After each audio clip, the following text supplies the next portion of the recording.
Sejam bem-vindos ao meu podcast, O Podcast. E esse é o segundo episódio da Transição.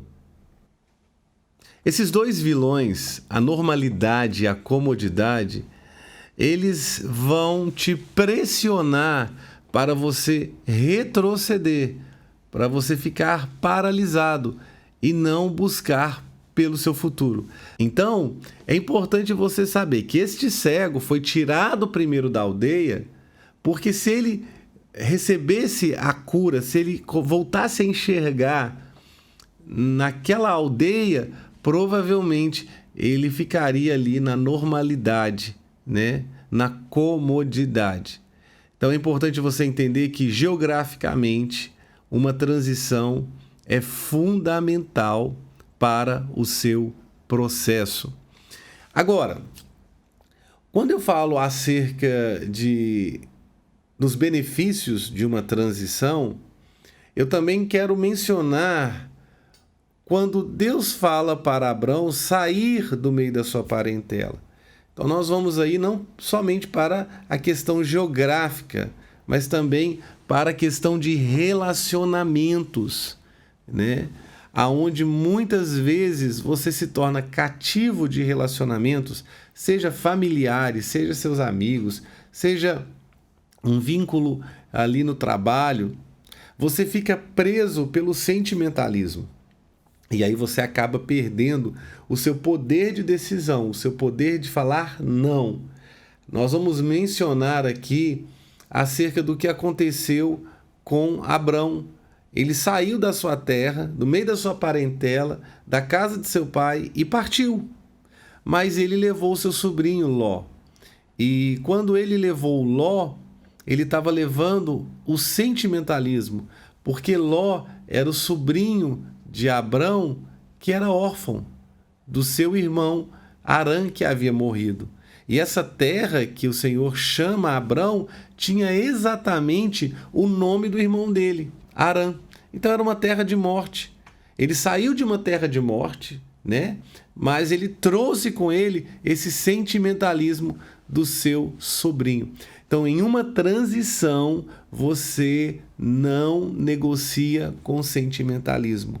Você precisa tomar as suas decisões para ser bem-sucedido no seu processo, tá bom? E todo processo bem-sucedido, ele é coroado, ele é celebrado, né, com uma promoção.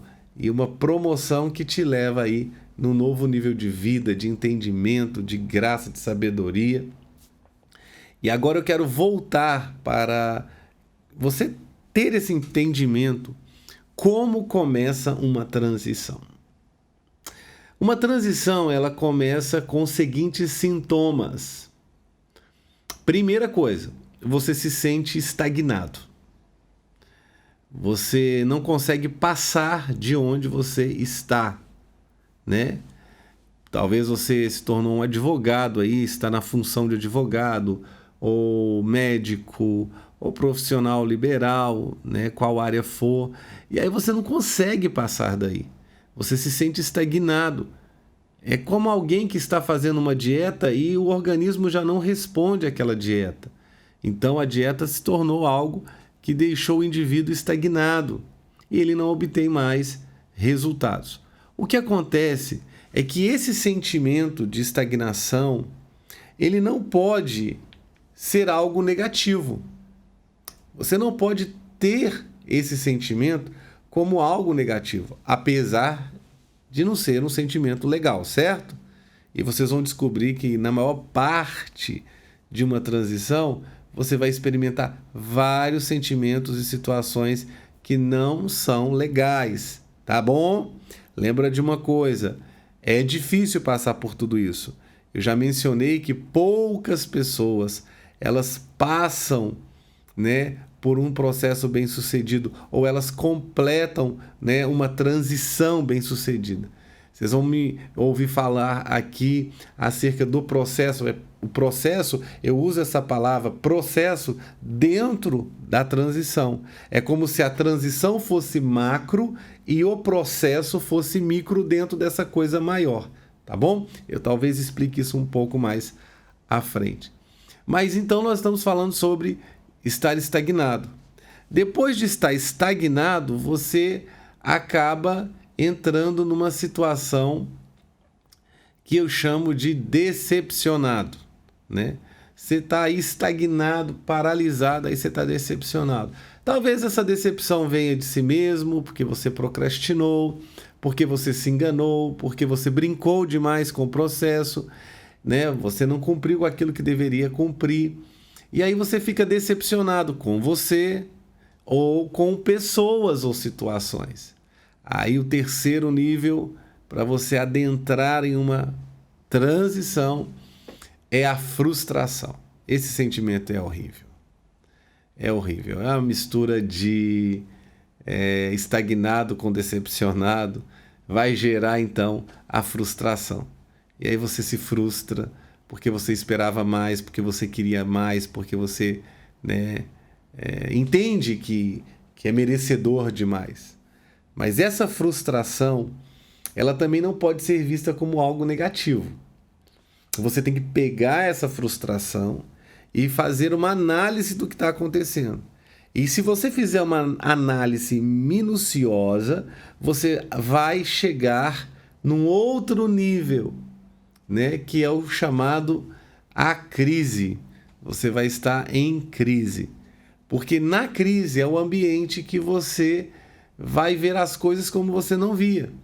E nesse ambiente de crise é onde você vai ter estresse. Um estresse mental mesmo, você vai estar debaixo de pressão. E nessa crise, ou você volta para trás e fica na comodidade, na normalidade, você decide, não, eu quero isso para mim, e é isso que eu vou viver, eu não consigo viver outra coisa, é para isso mesmo que eu fui criado, e por aí vai. E aqui na crise você pode encontrar aquilo que você está procurando durante quase toda a sua vida.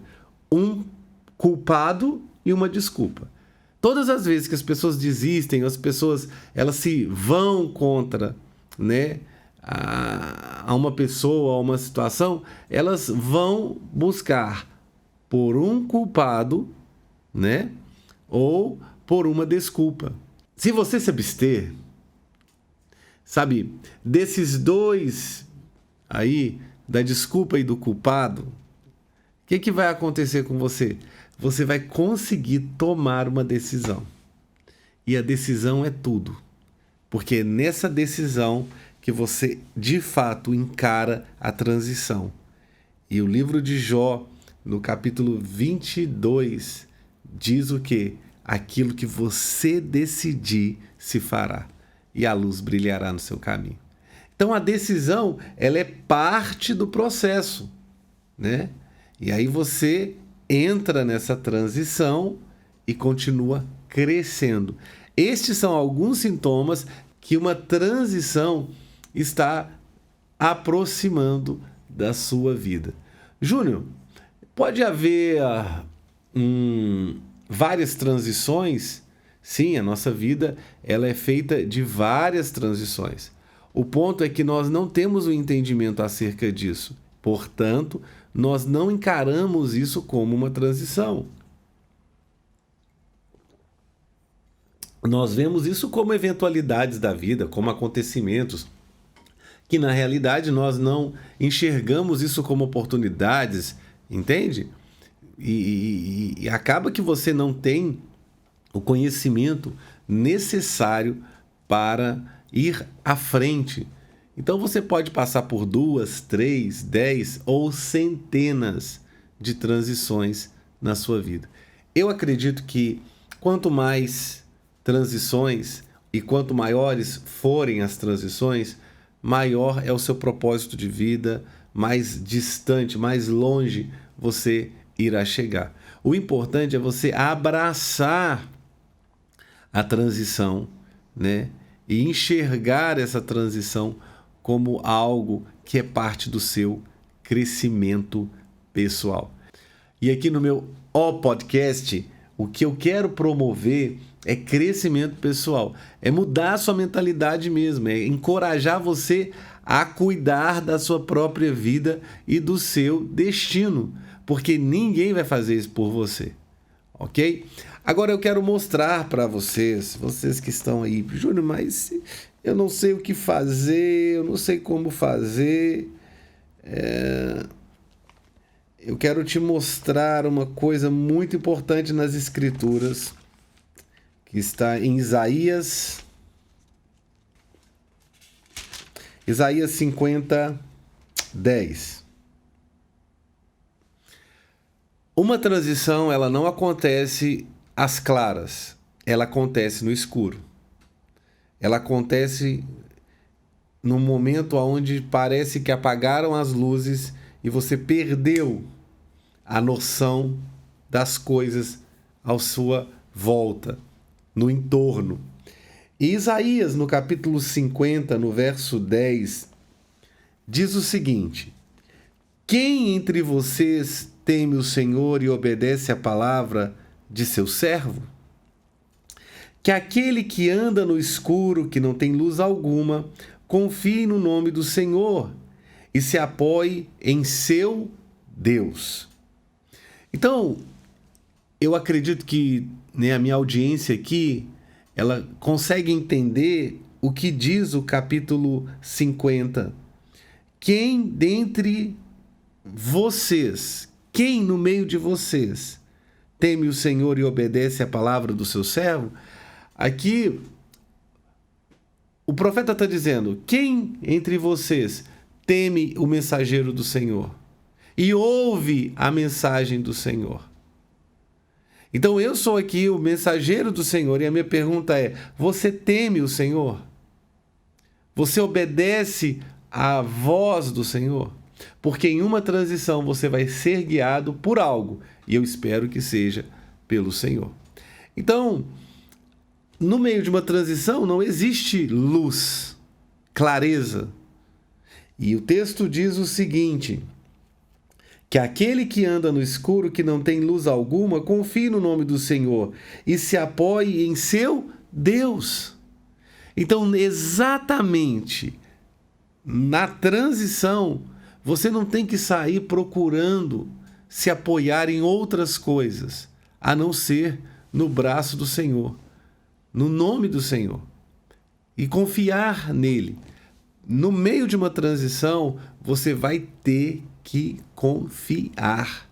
Não adianta querer fazer a coisa na força do seu braço, porque o restante do texto diz: mas agora todos vocês que acendem fogo e fornecem a si mesmo tochas acesas, andem na luz de seus fogos e das tochas que vocês acenderam.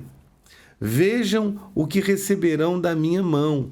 Vocês se deitarão atormentados.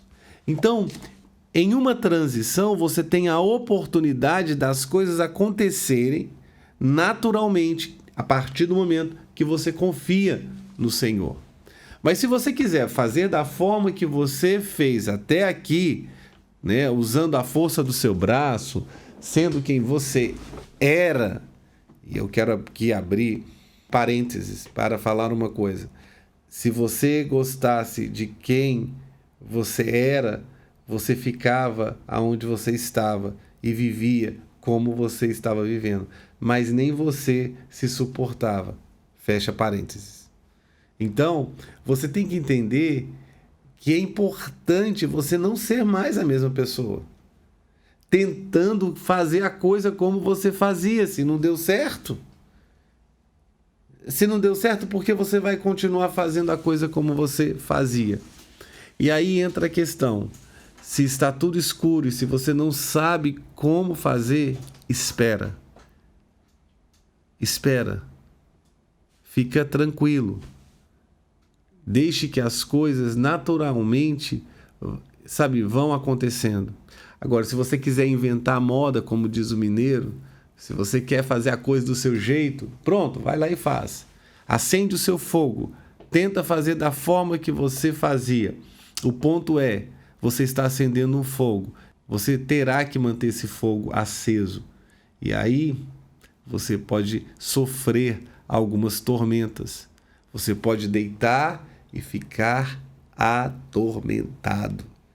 É incrível Quantas pessoas estão tentando fazer as coisas na força do seu braço e elas não conseguem entender que a própria transição vai promovendo situações, circunstâncias, oportunidades para que elas possam reagir de uma forma diferente. E este foi o segundo episódio da nossa série aqui no O Podcast Transição.